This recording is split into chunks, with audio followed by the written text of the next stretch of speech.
अध्यक्ष महोदय,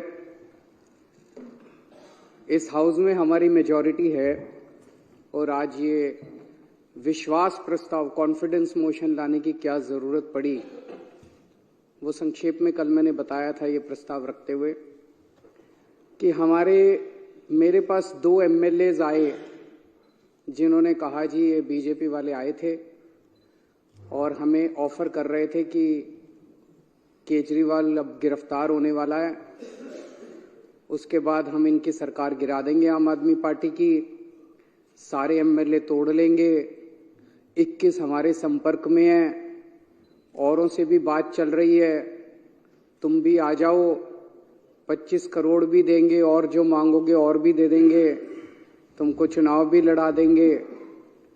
फिर हमने सारे एमएलए से संपर्क किया तो पता चला 21 तो नहीं, इन्होंने 7 एमएलए से संपर्क किया था।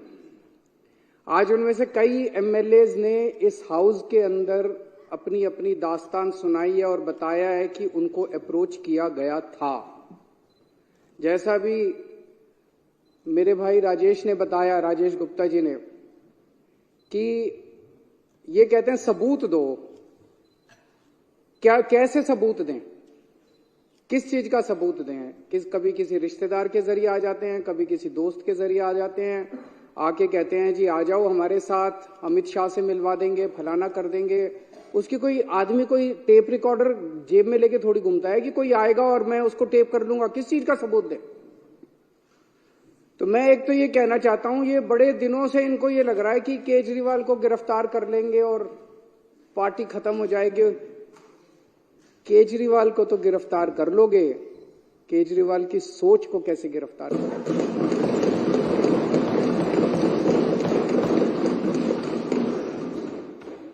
और एक केजरीवाल को गिरफ्तार कर लोगे, मेरे भारत मां की कोख से 1 लाख केजरीवाल पैदा हो जाएगा।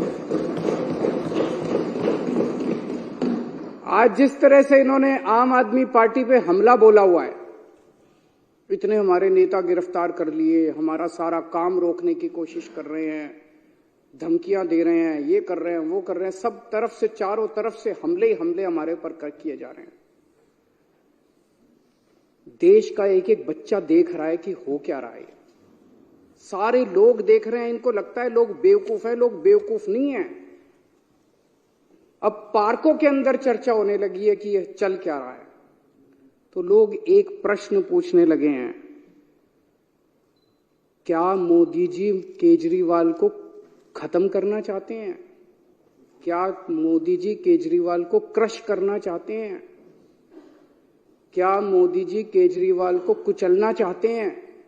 ये मैं नहीं पूछ रहा, देश का बच्चा बच्चा पूछने लगा है। जिस तरह का अटैक आम आदमी पार्टी के, इतने सारे हमारे नेता गिरफ्तार कर लिया, कभी भारत क्या दुनिया के इतिहास में हमारा नंबर 2 भी अंदर है, नंबर 3 भी अंदर है, नंबर 4 भी अंदर, अब कह रहे हैं नंबर 1 को भी अंदर डालेंगे।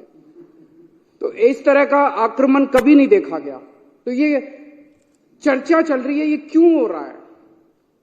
क्योंकि आज पूरे देश के अंदर बीजेपी का सबसे बड़ा चैलेंजर आम आदमी पार्टी है।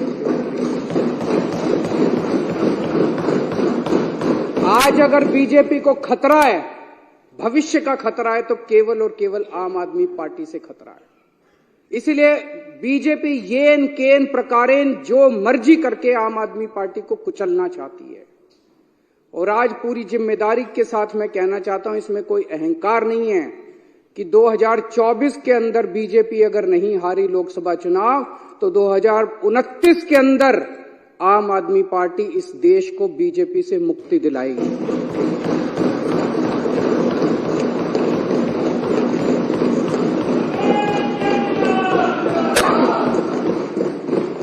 अध्यक्ष महोदय, ये कोई छोटी बात नहीं है। एक छोटी सी पार्टी, 12 साल का बच्चा है, 12 साल पहले ये पार्टी बनी थी। एक 12 साल का छोटा सा बच्चा है ये पार्टी। इस 12 साल के बच्चे ने इतने बड़े बड़े पार्टियों को चने चबा दिए। इस देश के अंदर 1350 पार्टियां रजिस्टर्ड हैं, 1350। उन्हीं में से एक पार्टी आम आदमी पार्टी थी। जब हमारी पार्टी 26 नवंबर 2012 को रजिस्टर की गई थी, रजिस्ट्रेशन के लिए अप्लाई किया था हम लोगों ने। 2012 26 नवंबर आम आदमी पार्टी का रजिस्ट्रेशन आज से 12 साल पहले अप्लाई किया गया था। मात्र 10 साल के अंदर आज तीसरी सबसे बड़ी पार्टी बन गई है पूरे देश के अंदर। बीजेपी और कांग्रेस के बाद तीसरी सबसे बड़ी। एक एमएलए बनने के लिए लोगों की चप्पल घिस जाती है, पूरी जिंदगी बीत जाती है एक एमएलए बनने के लिए, काउंसलर बनने के लिए। ये कोई इत्तेफाक नहीं है कि ये पार्टी इतने कम समय के अंदर आज 2 राज्यों के अंदर हमारी फुल फ्लेजेड सरकार है, बहुमत, भारी बहुमत के साथ, ऐतिहासिक बहुमत के साथ सरकार है। दिल्ली के अंदर 70 में से 67 सीट इतिहास में कभी नहीं आई। पंजाब के अंदर 117 में से 92 सीट पंजाब के इतिहास में कभी नहीं आई। गुजरात के अंदर पहली बार चुनाव लड़े, पहली बार के अंदर हमारे 14% वोट और 5 एमएलए आ गए। गोवा के अंदर पहली बार चुनाव लड़े और गोवा के अंदर हमारे आज 2 एमएलए हैं। ये कोई छोटी बात नहीं है, इतनी छोटी सी पार्टी और इतना बड़ा। और चंडीगढ़ के अंदर तो आपने देखा हमारा मेयर इन्होंने किस तरह से छीन लिया इन लोग। तो ये कोई छोटी बात नहीं है। और मात्र 12 साल के बाद आज नेशनल पार्टी बन गई। तो आज इनको खतरा और डर भविष्य का केवल और केवल आम आदमी पार्टी से है। और ये भी जानते हैं, और फिर मैं दोहरा रहा हूं कि अगर ये 2024 में जीत जाते हैं तो 2029 में बीजेपी को इस देश को बीजेपी से मुक्ति आम आदमी पार्टी दिलाएगी। कुछ लोग ये भी कहते हैं जब चर्चा करते हैं लोगों के साथ, लोगों में, मैं तो ये बता रहा हूं, ये मेरी भावनाएं नहीं है, लोगों की, जनता के अंदर जो चर्चा चल रही है, कुछ लोगों का ये भी कि आम आदमी पार्टी के पीछे इसलिए पड़ रही है, दिल्ली की हार को पचा नहीं पा रहे। याद करो 2014 में मई के महीने में क्या जबरदस्त बहुमत लेके मोदी जी आए थे, क्या जबरदस्त। उसके बाद हरियाणा जीत गए, महाराष्ट्र जीत गए। एक अश्वमेध यज्ञ का घोड़ा चला था, ऐसे लग रहा था जैसे इस घोड़े को कोई नहीं रोक पाएगा। और फिर जब 2015 में ये घोड़ा दिल्ली पहुंचा तो दिल्ली के 2 करोड़ लोगों ने इसको रोक लिया। और केवल रोका नहीं, 70 में से 67 सीट बीजेपी केवल 3 पे सिमट गई। तो लोगों को क्या कहना है कि तब से इन लोगों ने ठान लिया कि इस पार्टी को तो नहीं छोड़ना, इस पार्टी को तो कुचलना है किसी भी तरह से। और फिर अक्सर देखा गया इस तरह के नई पार्टियां आती हैं, आंदोलन से निकलती हैं, बनती हैं और फिर एक ही चुनाव में खत्म हो जाती हैं। इनको पूरी उम्मीद थी कि एक चुनाव के बाद हम इतना इनको तंग करेंगे। आने के बाद इन्होंने बहुत तंग किया, हमें काम नहीं करने दिया इन लोगों ने। लेकिन 5 साल के बाद इनको उम्मीद थी चलो 2015 तो जीत गए, 2020 में इनकी सरकार नहीं बनने दें। फिर 2020 के अंदर 70 में से 62 सीट, ये 8 सीटों में से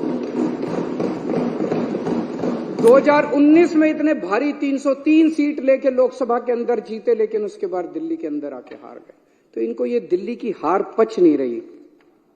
इन्होंने हमें रोकने के लिए क्या नहीं किया, सब कुछ किया इन्होंने हमें रोकने के लिए, कोई कसर नहीं छोड़े इन्होंने हमें रोकने के लिए। लेकिन जो हमारा असली चीज था वो ये, इन्होंने हमारे काम, सबसे बड़ी तकलीफ इनको किस बात की है कि जो काम हम लोग कर रहे हैं इनके पास उसका काट नहीं है। जो काम हम लोग कर रहे हैं ये वो काम नहीं कर सकते। हमने क्या क्या काम किए, हमने पिछले पहले हमारी दिल्ली में सरकार थी, पंजाब में सबसे बड़ा काम किया। दिल्ली में और पंजाब में दोनों जगह बिजली फ्री हो गई और बिजली 24 घंटे हो गई। मैं आज बीजेपी को चैलेंज करता हूं, 30 साल से गुजरात के अंदर तुम्हारी सरकार है, 15 साल से मध्य प्रदेश के अंदर तुम्हारी सरकार है, 10 साल से उत्तर प्रदेश के अंदर तुम्हारी सरकार है। एक राज्य के अंदर बिजली फ्री करके दिखा दो, तुम बिजली 24 घंटे करके दिखा दो। एक राज्य के अंदर इतने बड़े बड़े पावर कट लगते हैं, गुजरात के अंदर, मध्य प्रदेश के, पंजाब के अंदर 1 साल में 0 पावर कट हो गया।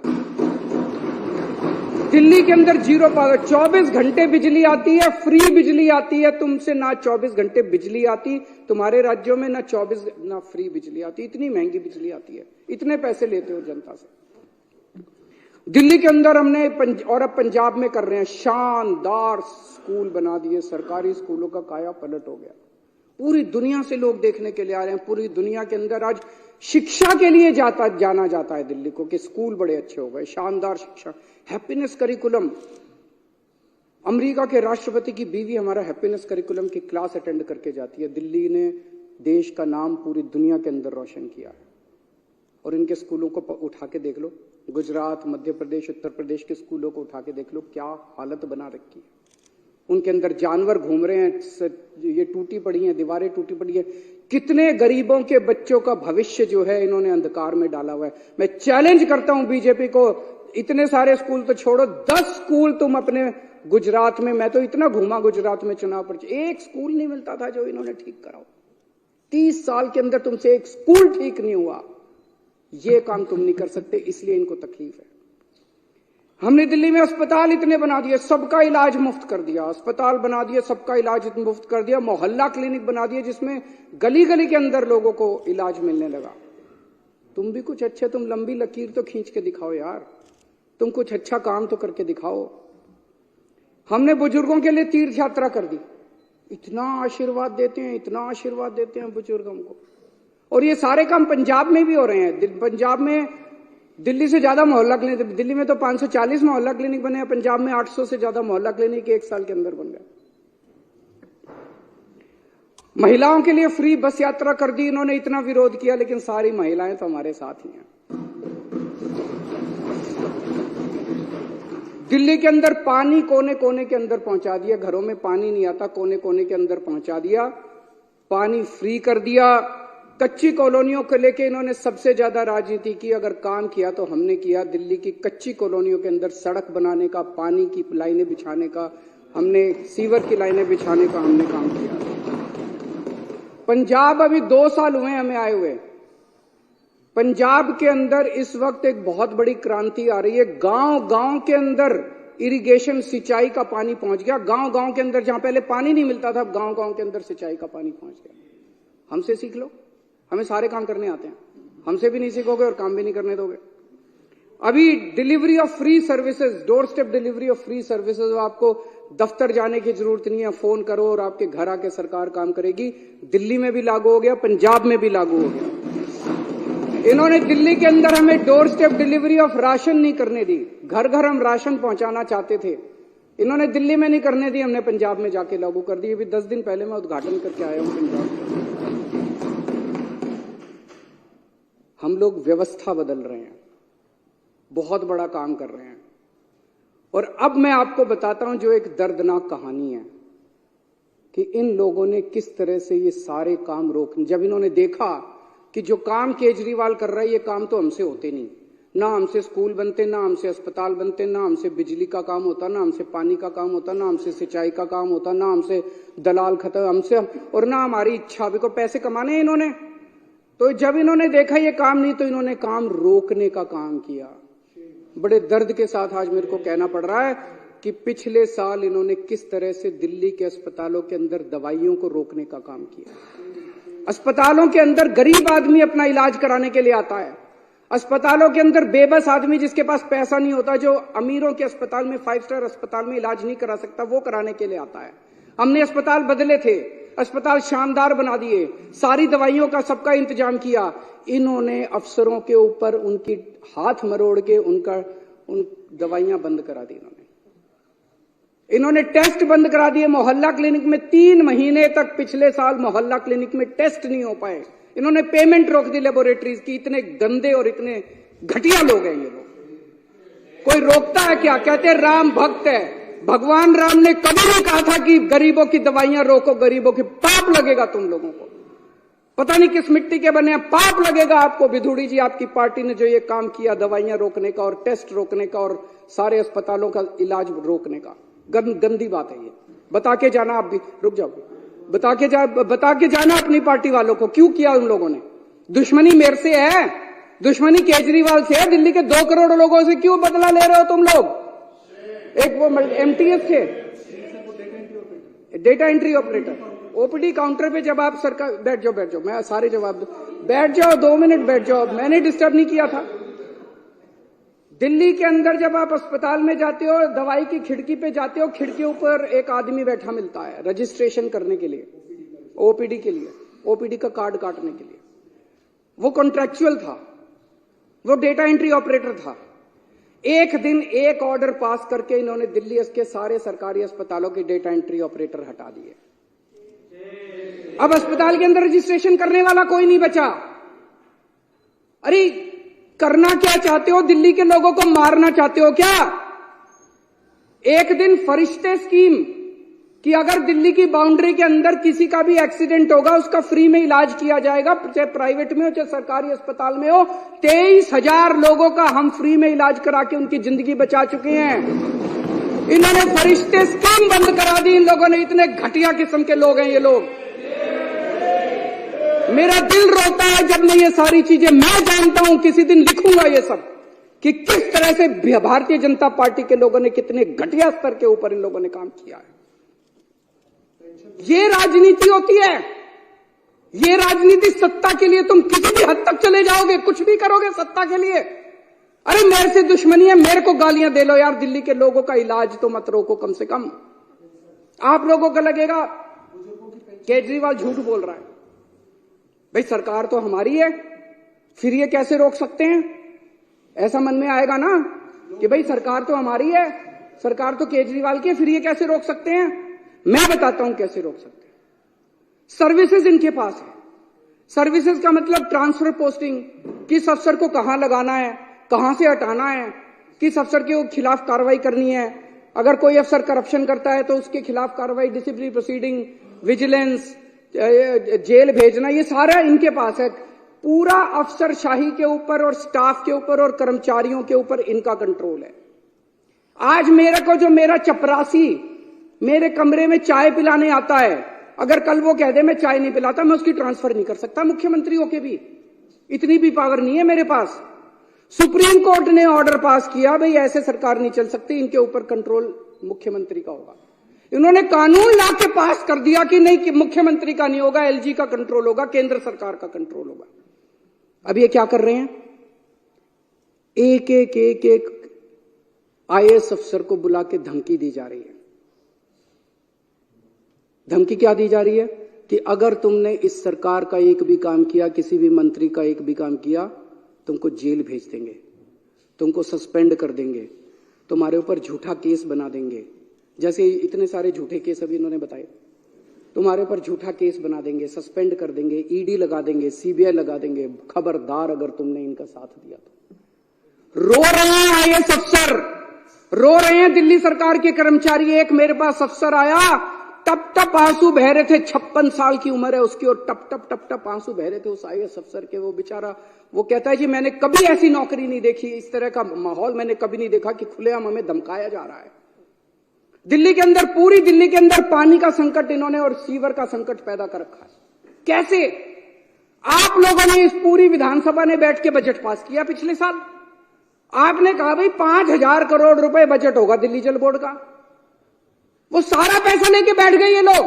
फाइनेंस डिपार्टमेंट पैसा नहीं दे रहा जल बोर्ड का। 6 महीने से पैसा नहीं मिला जल बोर्ड को। जल बोर्ड चलेगा कैसे? छोटे मोटे रिपेयर का पैसा भी नहीं मिला जल बोर्ड के पास रिपेयर का पैसा भी नहीं बचा। छोटा मोटा धमकी दी जा रही है कि फाइनेंस डिपार्टमेंट के प्रिंसिपल सेक्रेटरी को धमकी दी जा रही है, खबरदार अगर तूने पैसा दिया। दिल्ली को ये बर्बाद करना चाहते हैं। चारों तरफ सीवर बहने लग गया, पानी का संकट हो रहा है। अल्टीमेटली सौरभ भारद्वाज और अतीशी ने मिलकर हाईकोर्ट में केस करा। हाईकोर्ट ने ऑर्डर कर दिया पैसा तुरंत रिलीज करो। अगली हेयरिंग 29 फरवरी को है, अभी तक नहीं करा इन्होंने। ना ये सुप्रीम कोर्ट की मानते, ना ये हाईकोर्ट की मानते। अब एक और संकट पैदा कर दिया इन्होंने। पानी के बिलों का बहुत बुरा हाल हो रहा है दिल्ली के अंदर। अनाप शनाप बिल आ रहे हैं, गलत बिल है, सारे के सारे गलत बिल है। हमने प्रस्ताव रखा, आप ही बताना अगर गलत है तो। हमने कहा भाई अगर किसी का पानी का बिल गलत है, आपके पिछले सालों के अंदर 3 साल 4 साल 5 साल जब से आपने पैसे नहीं भरे, आपके 2 या 2 से ज्यादा अगर कोई भी ओके बिल है, उसको हम ले लेंगे, उसका एवरेज निकालेंगे और एवरेज के हिसाब से बाकी सारी कर देंगे। ठीक है कि नहीं है? गलत है कि ठीक है? हमने ये बनाया प्रस्ताव बना के अफसरों को भेजा, इसको लागू करो। अफसरों ने फाइल पे लिख दिया कि हम नहीं लागू करते। फिर बुला के पूछा उनसे, अफसरों से, रोने लग गए बेचारे। बोले जी कह रहे हैं तुम्हारी नौकरी चली जाएगी, तुमको जेल में डाल देंगे अगर तुमने ये प्रस्ताव पारित किया तो। लेकिन प्रस्ताव तो पारित करा के छोड़ेगा केजरीवाल।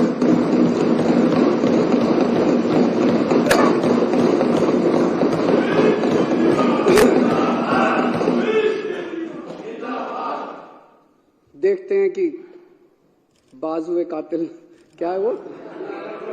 बाजुए कातिल, जोर कितना बाजुए कातिल में है। उन्होंने बिजली की सब्सिडी बंद करने की कोशिश की थी, मेरे को याद है। पिछले साल से खूब नौटंकी मचा रखी है उन्होंने। कभी बिजली कंपनियों के डायरेक्टर हटा दिए, कभी ये हटा दिया, वो हटा दिया कि बिजली की सब्सिडी बंद करो। इनको पता है कि बिजली की सब्सिडी से सबसे ज्यादा जनता प्रभावित है। होने नहीं दी मैंने इन लोगों की गंदी चाल।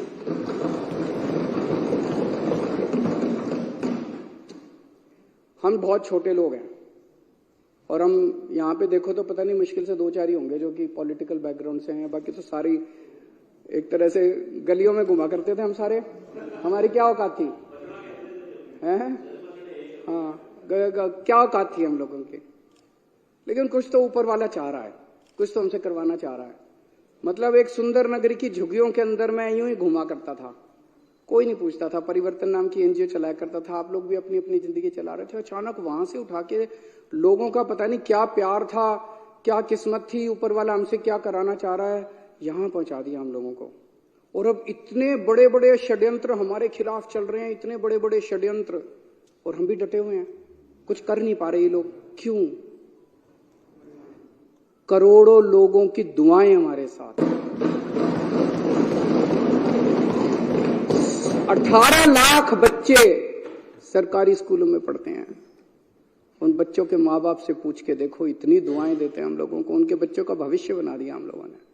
उसमें बीजेपी वालों के भी हैं, कांग्रेस। हमने कभी राजनीति नहीं की, हमने ये नहीं कहा कि आम आदमी पार्टी वालों के बच्चों को एडमिशन देगी, बीजेपी वाले। सारे आओ, सारे हमारे बच्चे हैं, चाहे बीजेपी वालों के चाहे कांग्रेस। बच्चे पढ़ जाएं।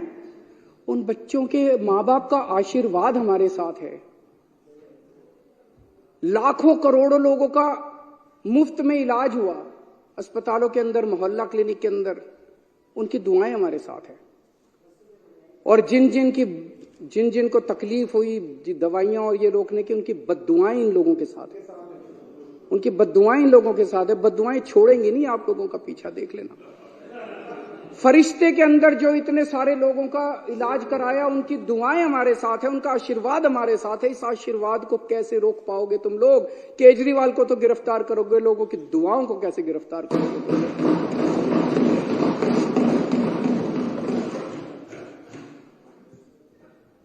अब ये ऑपरेशन लोटस करने आए हैं। कितने ऑपरेशन लोटस कर लिए, अब तो थकते भी नहीं हो तुम। हमारी दाद तो देनी पड़ेगी तुम लोगों को। हमें क्यों नहीं तोड़ पा रहे ये लोग, हमें क्यों नहीं खरीद पा रहे? क्योंकि हमने कोई गलत काम नहीं किया। दूसरे स्टेट्स के अंदर दूसरे नेताओं जो आपने इतने सारे नाम लिए, फलाना ये फलाना वो, उन लोगों ने गलत काम किए थे। वो गलत काम किए थे, इसलिए उनको बीजेपी का संरक्षण चाहिए था, इसीलिए वो अपनी पार्टी छोड़ के इनके साथ चले गए। तो एक फॉर्मूला जान लो, अगर कोई व्यक्ति बीजेपी के दबाव में आके बीजेपी में चला जाए, वो चोर है।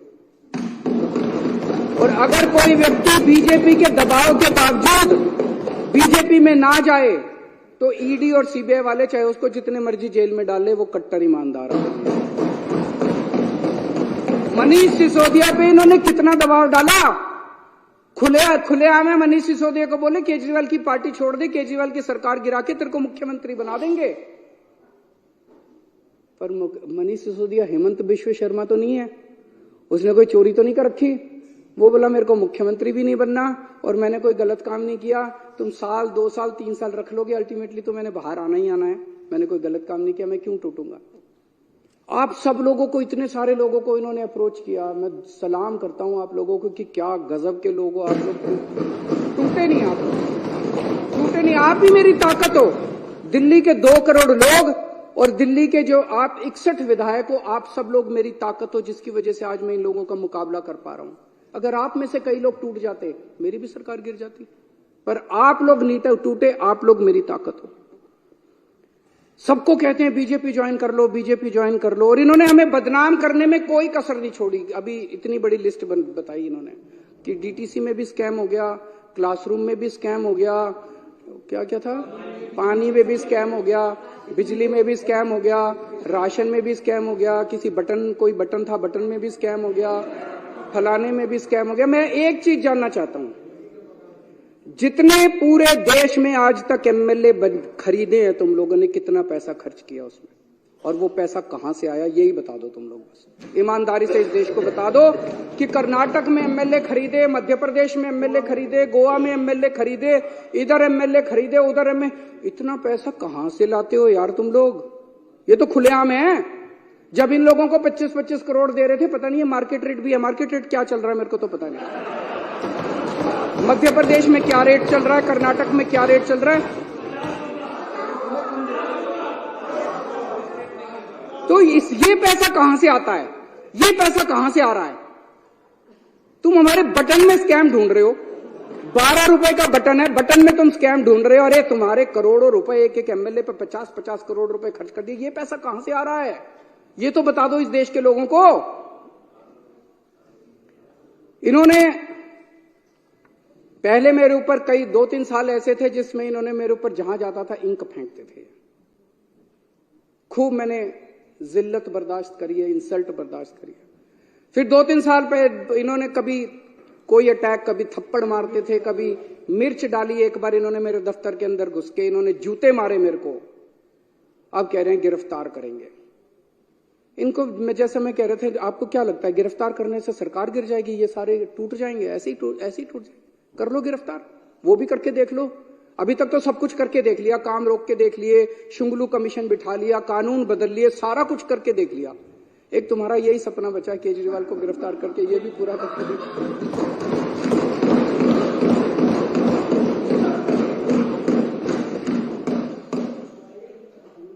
अभी तक तुमने इतनी रेड मारी, एक भी नेता के खिलाफ इसके ऊपर मुकदमा चलना चाहिए। बीजेपी वालों के ऊपर ऐसे ही रेड मारने घुस जाते हो किसी के घर भी। कोई कानून नियम है, कायदा है या नहीं है, संविधान है या नहीं है? मनीष सिसोदिया के यहां इतनी रेड मारी, आप लोगों में से कितने एमएलए के यहां रेड मारी, सत्येंद्र जैन के यहां रेड मारी, संजय सिंह के यहां रेड मारी, कहीं कुछ एक नया चवन्नी मिली? एक पैसा नहीं मिला।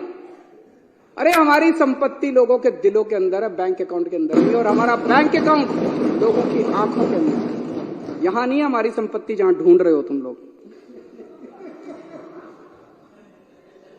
अध्यक्ष महोदय, 2014-15 में 2 घटनाएं घटी उस फाइनेंशियल ईयर में। 2014 के मई में केंद्र के अंदर एक पार्टी की सरकार बनी जिसको लोगों ने केंद्र में भारी बहुमत दिया, अभूतपूर्व बहुमत दिया। और 2015 की फरवरी के अंदर दिल्ली में एक पार्टी की सरकार बनी जिसे लोगों ने भारी बहुमत दिया, अभूतपूर्व बहुमत दिया।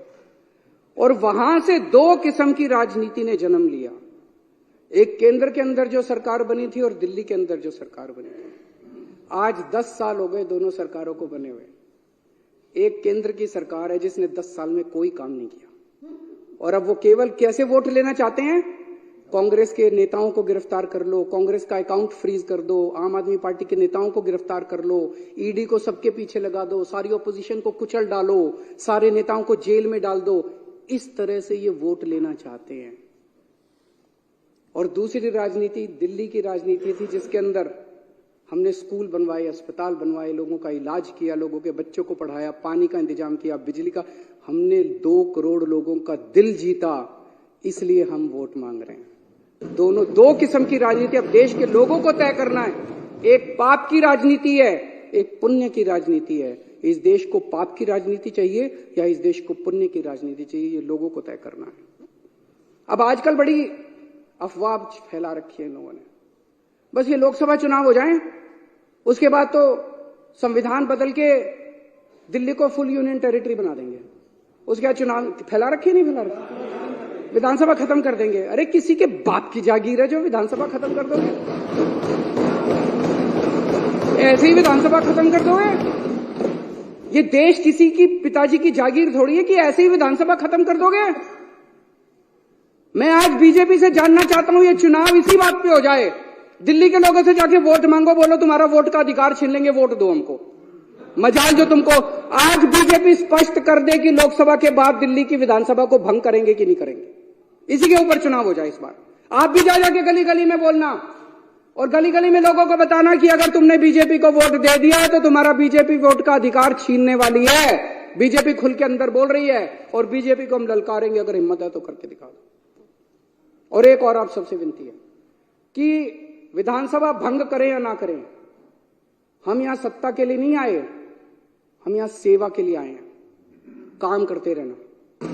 हम एमएलए रहे ना रहे, मंत्री रहे ना रहे, मुख्यमंत्री रहे ना रहे, विधानसभा रहे ना रहे, पूरी जिंदगी देश के लिए न्यौछावर की है, सत्ता के लिए नहीं, हमने सर्विस सेवा के लिए हम लोगों ने न्यौछावर की है।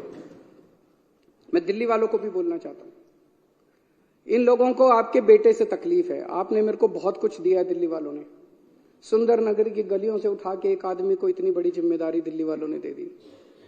इन लोगों को आपके बेटे से तकलीफ है, ये आपके बेटे को क्रश करना चाहते हैं, ये आपके बेटे को खत्म करना चाहते हैं। लेकिन आप चिंता मत करना, मैं आपके साथ हूं, आपके लिए लड़ता रहूंगा मरते दम तक। मेरी ये विधानसभा भंग भी कर दें, अगर ये जितने मर्जी षड्यंत्र करते रहें, सत्ता में होते हुए या सत्ता में बाहर रह के, मेरी जिंदगी आप लोगों के लिए है। 7 जन्म में भी मैं आपका एहसान नहीं चुका सकता जो एहसान दिल्ली वालों का मिला।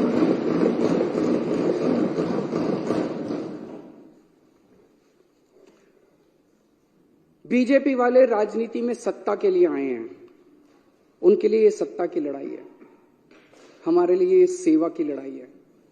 ये खूब षड्यंत्र रचेंगे, ये बार बार सत्ता को इस्तेमाल करके हमें कुचलने की कोशिश करेंगे। हम लोगों के आशीर्वाद से बार बार उठ के खड़े हो जाएंगे, फिर उठ के खड़े हो जाएंगे। जितनी बार ये कुचलने की कोशिश करेंगे, हम फिर उठ के खड़े हो जाएंगे। तुम्हारी मक्कारी के चक्रव्यूह से बाहर निकलने के लिए हमारे पास एक नहीं 100 अभिमन्यु इस पार्टी के अंदर हैं। आप जितने चक्रव्यूह रचोगे, उससे ज्यादा भेद के हम बाहर निकल आएंगे। अध्यक्ष महोदय, इस जो प्रपोजल मैंने कल रखा था उसका मैं पूरी तरह से समर्थन करता हूं, और मैंने पूरे अच्छे तरीके से बताया कि इसको लाने की क्या जरूरत पड़ी। मैं थोड़े से नंबर बता देता हूं कि एक भी आदमी हमारा नहीं टूटा। हमारे टोटल 62 एमएलए हैं, अभी यहां पे विधानसभा में 54 मौजूद हैं, 2 बीमार हैं, 3 आउट ऑफ स्टेशन हैं, 2 जेल में हैं, सत्येंद्र जैन और मनीष सिसोदिया, और एक के यहां शादी है। 54 यहां मौजूद हैं, एक भी नहीं टूटा इनमें से।